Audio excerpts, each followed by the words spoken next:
প্রিয় শিক্ষার্থীরা, SSC rearrange আজকের ক্লাসে আমরা দিনাজপুর বোর্ড 2024-এর প্রশ্নটি আলোচনা করব।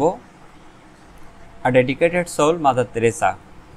মাদার তেরেসা একটি আত্মনিবেদিত আত্মা, এ বিষয়ে একটি রিয়ারেঞ্জ দেওয়া হয়েছে। তোমরা জানো মাদার তেরেসাকে চেনে না এমন মানুষ পৃথিবীতে খুব কমই আছে। তিনি ছিলেন একজন ক্যাথলিক সন্ন্যাসিনী ও মানবতাবাদী। তিনি দরিদ্র এবং অসহায় মানুষের সেবায় নিজেকে বিলিয়ে দিয়েছেন। তার স্বীকৃতিস্বরূপ শান্তিতে নোবেল পুরস্কার, ভারতরত্ন পুরস্কার এবং কংগ্রেশনাল গোল্ড মেডেল সহ অসংখ্য পুরস্কার এবং সম্মাননা অর্জন করে তিনি বিশ্বব্যাপী পরিচিতি লাভ করেছেন। রিয়ারেঞ্জ এ 10-এ 10 পেতে হলে মূলত রিয়ারেঞ্জটি ভালোভাবে অধ্যয়ন করতে হবে, সে সাথে সঠিক নিয়মে এবং অর্থ অনুসারে যথাসাধ্য সাজিয়ে লেখার চেষ্টা করতে হবে। আমরা স্ক্রিনশট নেওয়ার জন্য এই পেজটি তোমাদের সামনে দিয়েছি। আমরা চলে যাচ্ছি যেখানে উত্তরগুলো সাজিয়ে লেখা হয়েছে। প্রথম যে সেন্টেন্সটি আমরা নিয়ে আসছি সেটি হলো, you have heard the name of Mother Teresa. তোমরা মাদার তেরেসার নামটি শুনেছ। প্রথম বাক্য আমরা এটি লিখব। সেকেন্ড আমরা লিখব, she was one of those people who dedicated her lives to the service of mankind. তিনি ছিলেন ও সকল মানুষদের একজন যারা মানব সেবায় নিজের জীবন উৎসর্গ করেছেন।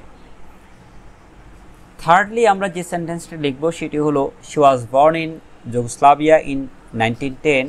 তিনি 1910 সালে যুগোস্লাভিয়ায় জন্মগ্রহণ করেছেন। কেউ চাইলে মাদার তেরেসার নামের পরপরই কিন্তু এই সেন্টেন্সটিও লিখতে পারবে, কোনো সমস্যা নাই। এই তিনটি বাক্যের মধ্যে একটু এদিক ওদিক করা যাবে। প্রথমে তার নাম, তারপর তার জন্ম পরিচয়, তারপর তার সম্পর্কে একটি পরিচিতি। এই তিনটি বাক্যের মধ্যে কিন্তু এভাবেও লেখা যাবে, অথবা সেকেন্ড তার জন্মসালটা লিখে থার্ড আমরা সেকেন্ড লাইনটা লিখতে পারবো। পরের সেন্টেন্সটা আমরা লিখলাম কি, when she was 18 she decided to be a nun and came to Kolkata. যখন তার বয়স 18 বছর তিনি সন্ন্যাসিনী হওয়ার সিদ্ধান্ত নেন এবং কলকাতায় চলে আসেন। দেখো, ডিসাইডেড মানে হলো সিদ্ধান্ত গ্রহণ করা, two B A naan, nun মানে হলো সন্ন্যাসিনী, অ্যান্ড কেম টু কলকাতা, তিনি তখন কলকাতায় চলে আসেন। Very early age, 18 years old তখন। এরপর যে সেন্টেন্সটা আমরা অর্থ অনুসারে সাজিয়ে লিখেছি সেটি হলো, there she became a teacher of a school in Kolkata. সেখানে তিনি কলকাতার একটি স্কুলে শিক্ষক হন। অর্থগুলো খুবই সহজ সরল, তাই তোমাদের জন্য বিস্তারিত ভেঙে বলার দরকার নেই। পরের বাক্যটি আমরা পেয়েছি, she showed to dedicate her life for the cause of the helpless and poor people. তিনি অসহায় এবং দরিদ্র মানুষের সেবায় নিজের জীবন উৎসর্গ করার শপথ নেন। এই এই শোর অর্থ কিন্তু শপথ নেওয়া, সিদ্ধান্ত গ্রহণ করা। টু ডেডিকেট মানে হলো উৎসর্গ করা, হার লাইফ তার জীবনকে, for the cause of helpless and poor people অসহায় এবং দরিদ্র মানুষের সেবার জন্য নিজের জীবনকে উৎসর্গ করার সিদ্ধান্ত গ্রহণ করেন। Soon her activities for the service of mankind spread all over the world. শীঘ্রই তার মানব সেবার কর্মকাণ্ড সারা বিশ্বব্যাপী ছড়িয়ে পড়ে। তাহলে সার্ভিস অফ ম্যানকাইন্ড মানে তার যে মানব সেবার নজির বা মানব সেবার যে দৃষ্টান্ত, সেটি স্প্রেড মানে হলো ছড়িয়ে পড়া, অল ওভার দ্য ওয়ার্ল্ড সারা বিশ্বব্যাপী।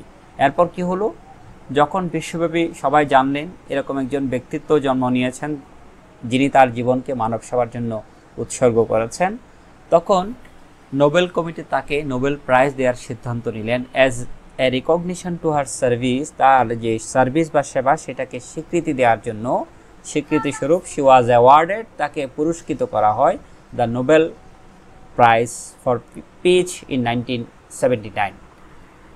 1979 সালে নোবেল কমিটি তাকে শান্তিতে নোবেল পুরস্কার দেওয়ার জন্য বাছাই করে বা তিনি পুরস্কার লাভ করেন। এরই ধারাবাহিকতায় কি হলো, শুধু নোবেল প্রাইজে তিনি পাননি, she was also given Bharat Ratna award in following year. Following year মানে হলো পরবর্তী বছর। ভারতের যে সর্বোচ্চ পুরস্কার সেটি হলো ভারতরত্ন পুরস্কার। এই পুরস্কারটিও তিনি পরের বছর লাভ করেছেন। যেহেতু তিনি যুগোস্লাভিয়ায় জন্মগ্রহণ করলেও কাজ করেছেন কলকাতায় এসে, সেজন্য কলকাতা তাকে কী করলো, ভারতরত্ন পুরস্কারে ভূষিত করলো। She was on her health for the selfless service to mankind even at old age. তিনি বার্ধক্য মানব সেবায় তার নিঃস্বার্থ সেবা অব্যাহত রেখেছেন। এখানে একটি ফ্রেজ রয়েছে, she was on her health. এর অর্থ হলো অবিচ্ছিন্নভাবে, on her health, on one's health বলতে বোঝায় অবিচ্ছিন্নভাবে কাজ চালিয়ে যাওয়া। ফর দ্য সেলফলেস সার্ভিস মানে হলো নিঃস্বার্থ সেবা। নিঃস্বার্থ সেবায় তিনি তার চালিয়ে গিয়েছেন।